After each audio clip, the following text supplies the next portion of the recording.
दोन मेथड असतात, दोन टाईपचे मेथड असतात स्पीड कंट्रोल करायला.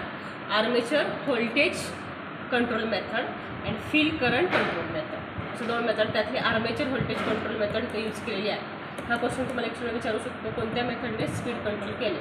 There are 2 types of speed control methods. One is a armature voltage control method and second is a field current control method. Which one is used? Armature voltage.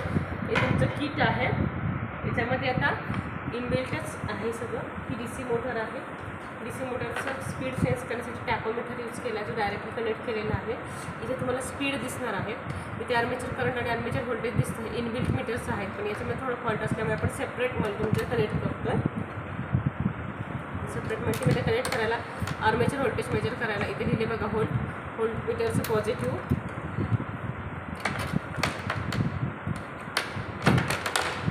आणि volt मीटरचं negative इथे connect करा. Current मीटरचं negative, current मीटरचं positive.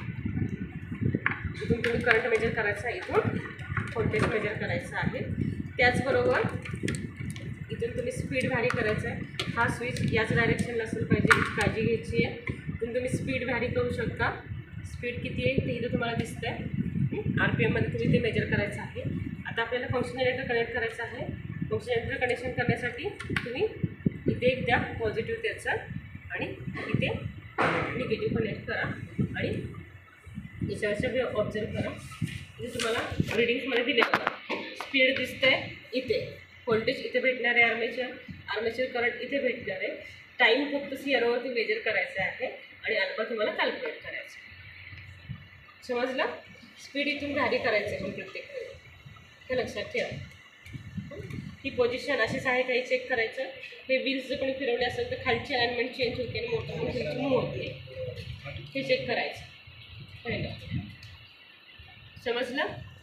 आणि मग last practical सोलारचं सगळ्यांना माहिती आहे. 3 व्होल्टेज मेजर करायचे, सनलाईट, डार्क मोड आणि रूम लाईट. 3 व्होल्टेज त्याच्यामध्ये मेजर करायचे.